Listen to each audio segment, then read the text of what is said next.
సుమన్ టీవీలో మీ business promotions కోసం ఈ కింది నెంబర్ను సంప్రదించగలరు.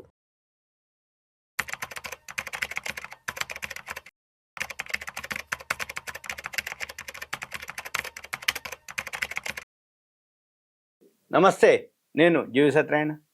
ఇప్పుడు ఈ వీడియోలో అమెరికా కళను ఎలా సాధికారత చేసుకోవాలనే దాని మీద, జాబ్ ఆఫర్లు లేవు అయినా కానీ యుఎస్లోకి వెళ్ళిపోవచ్చు, పని చేయొచ్చు, ఈజీగా అమెరికా వీసా ఎలా వస్తుంది అనే, ఈజీ కాదు, ఆ టర్మ్స్ కండిషన్స్ ఏవైతే ఉన్నాయో అవి మీకు నేను ఎక్స్ప్లెయిన్ చేస్తాను. అమెరికా వీసా అయితే అమెరికా అనేది అందరికీ ఒక ఆశ ఉంటుంది. చిన్నప్పటి నుంచి అమెరికా వెళ్ళాలి, చదువుకోవాలి, అక్కడ బాగా సంపాదించాలి, మా అమ్మ నాన్నని బాగా అంటే మంచిగా మన వాళ్ళందరినీ బాగా చూసుకోవాలి, అక్కడికి వెళ్ళి మనం కష్టపడి ఇంటికి పంపించాలి, వీళ్ళని ఒక స్థాయికి అంటే కష్టపడకుండా చూసుకోవాలి అనేది పిల్లలకు ఉంటుంది. బాగా చదివితే చదువుకోవాలని అయితే ఏంది, అందరికీ అమెరికా మీద కళ ఉంటుంది. అయితే చివరికి ఏంటిది, అక్కడ మనం నివాసం ఉండాలి అంటే ఎవరైతే ఇతర దేశాల్లోని ఏవైతే నిపుణులు ఉన్నారో వాళ్ళ కెరియర్కి మనం ఎలా ఏంటిదని చూద్దాం.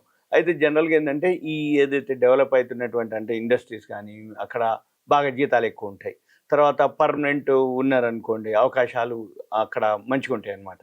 అయితే అక్కడ ఏం చేస్తారు, అక్కడనే పని చేయాలని జనరల్గా చిన్నప్పటి నుంచి అందరూ కొద్దిమంది ఎక్కువ శాతం లక్ష్యంగా పెట్టుకుంటారు అనమాట.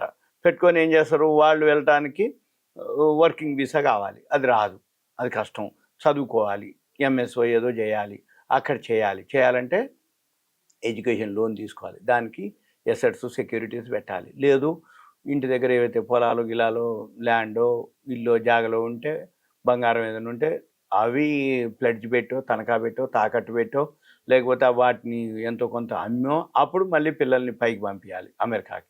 అక్కడ 2 ఏళ్ళో ఏమో చదవాలి, ఎంఎస్ అట్లాంటివి చేయాలి. చేసిన తర్వాత అప్పుడు మళ్ళీ వాళ్ళు అక్కడ జాబు చూసుకోవాలి, సెటిల్ అవ్వాలి. అప్పుడు ఇవన్నీ అనమాట. అంటే టైము ఖర్చుతో కూడుకున్నటువంటి వ్యవహారం. అయితే ఇవన్నీ పొందడం కష్టమే. అయితే దీనికి ఏంటిది, ఇవన్నిటికి మళ్ళీ అక్కడ ఉద్యోగం ఉన్నట్టుగా అక్కడ మళ్ళీ ఆ ఉద్యోగం ఏదైతే ఉందో ఆఫర్ కావాలి, అక్కడ లెటర్ కావాలి, అంటే జాబ్ ఆఫర్ కావాలి. అయితే మరి జాబ్ ఆఫర్కి వీసాలు ఏవైతే ఉన్నాయో ఇప్పుడు నేను మీకు కొన్ని వీసాలు చెప్తా, అవి మీకు ఏమీ లేకుండా ఉపయోగపడతాయి. అవి మీరు ఒకసారి ఇంకా అవేర్నెస్ కోసం ఎడ్యుకేషన్ ఇన్ఫర్మేషన్ ఇంకా మీరు క్లారిఫై చేసుకోవాల్సిన అవసరం ఎంతైనా ఉంటుంది. ఏది, ఇవన్నీ ఎలా ఏంటిది అనేది 1-2 సార్లు సర్వే చేసుకొని చెక్ చేసుకొని దానికి ఎలిజిబిలిటీ కనుక్కుంటే దయచేసి కాల్ చేయొద్దు నాకు, ఏదైనా ఉంది అంటే మెసేజ్ పెడితే దాన్ని బట్టి ప్లాన్ చేయొచ్చు మనం. ఇకపోతే ఇప్పుడు EB-2 దీన్ని ఏమంటారంటే national interest waiver, NIW EB-2 national interest waiver అనేది ఏంటిదంటే ఇది ఉపాధి ఆధారిత వీసా. దీనికి జాబ్ ఆఫర్ కానీ ఎంప్లాయర్ స్పాన్సర్షిప్ కానీ అవసరం లేదు. ఇది గ్రీన్ కార్డుకి వెసులుబాటు కల్పిస్తుంది, గ్రీన్ కార్డు హోల్డర్గా వెసులుబాటు కల్పిస్తుంది, అంటే శాశ్వత నివాసానానికి వెసులుబాటు కల్పిస్తుంది. ఈ వీసా ఏదైతే ఉందో అధునాతన డిగ్రీలు అంటే మాస్టర్స్ కానీ PhD వంటివి చేసి యునైటెడ్ స్టేట్స్ జాతీయ ప్రయోజనాలకి గణనీయంగా ప్రయోజనం చేకూర్చే రంగాలలో అసాధారణ సామర్థ్యాలు ఉన్న వ్యక్తుల కోసం రూపొందించారు ఇది. ఇప్పుడు అమెరికా ఆయన ఏం చెప్తున్నాడు, మిత్రత్వం కానీ అమెరికాకి ఉపయోగపడే సలహాలు కానీ అమెరికాకి ఉపయోగపడే ఎవరైతే సర్వీస్ చేస్తారో వాళ్ళందరికీ మేము ఫేవర్ అంటుండు. అంటే ఏంది, యునైటెడ్ స్టేట్స్ జాతీయ ప్రయోజనాలకి గణనీయంగా ప్రయోజనం చేకూర్చే రంగాల్లో ఎవరైతే ఉంటారో, అంటే అసాధారణ సామర్థ్యాలు ఉండాలి, వాళ్ళ కోసం EB-2 అనేది ఉంటుంది.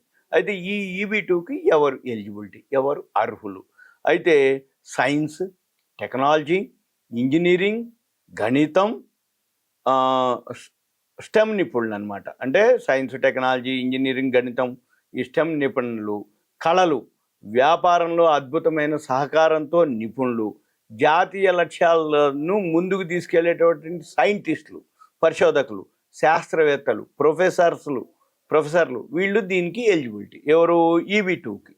అయితే ఇదంతా ఏంటిది, మళ్ళీ యజమానిపై ఆధారపడే H-1B మాదిరే కాకుండా EB-2 ఏంటిది, ప్రాయోజిత సంస్థ అవసరం లేకుండా కూడా దరఖాస్తు చేసుకోవచ్చు. ఆమోదం కనుక లభించేస్తే అమెరికాలో శాశ్వతంగా నివాసం ఉంటూ పని చేసుకోవచ్చు. ఇది EB-2.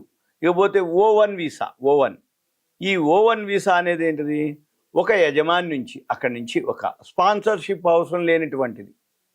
అంటే ఈ O1 వీసా ఏదైతే ఉందో ఎటువంటి స్పాన్సర్షిప్ లేకుండా లేనటువంటి వీసా. ఇది అసాధారణ సామర్థ్యాలు ఉన్న వారికే ఇస్తారు. ఇది కూడా ఏదైనా కానీ ఉట్టికిచ్చేది లేదు. వాళ్ళు పర్ఫెక్ట్గా సబ్జెక్టు మీద అంటే హైలీ అనమాట. అసాధారణం, సాధారణం, అసాధారణం. మనమంతా సాధారణం, అసాధారణంగా ఉండాలి. అప్పుడే వాళ్ళకి ఇస్తారు ఇవి. అయితే ఇది ఎవరెవరైతే నిపుణులు ఉంటారో దానికి సంబంధించినటువంటి విభిన్న సంస్థల్లో పనిచేయటానికి, స్వయం ఉపాధి అక్కడ పొందటానికి అనుమతి వస్తుంది. అయితే ఈ ఆయా రంగాల్లో ఎవరైతే అసాధారణ సామర్థ్యం ఉన్నటువంటి వ్యక్తులు కోసం దీన్ని O1 వీసాని సపరేట్గా రూపొందించడం జరిగింది. అయితే ఎవరు ఆ అసాధారణ వ్యక్తులు? Science, arts, education, business, athletics అసాధారణ సామర్థ్యాలు కలిగి ఉండాలి. వీరి పేరు వీళ్ళ ఎవరైతే ఇటువంటి వింటున్నారో, ఇది ఎవరైతే ఎలిజిబిలిటీ ఉందో వాళ్ళు ఆయా రంగాల్లో రికార్డులు ఉండాలి వాళ్ళకి. ఇక్కడే ఉంటుండ్రు కానీ ఆయా రంగాల్లో వాళ్ళకి రికార్డులు ఉండాలి. ఆ విజయాలకు ఏదైతే వాళ్ళు ఆ రికార్డులకు ఏవైతే ఉన్నాయో వాళ్ళకి జాతీయ అంతర్జాతీయ గుర్తింపు పొందినటువంటి వ్యక్తులై ఉండాలి.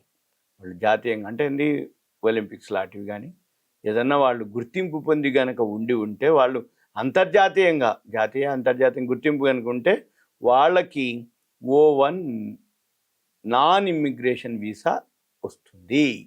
అంటే ఇది ఒకటే అంటే ఒలింపిక్స్ అని కాదు, మిగిలిన ఏవైనా సరే రికార్డ్స్ ఉండాలి.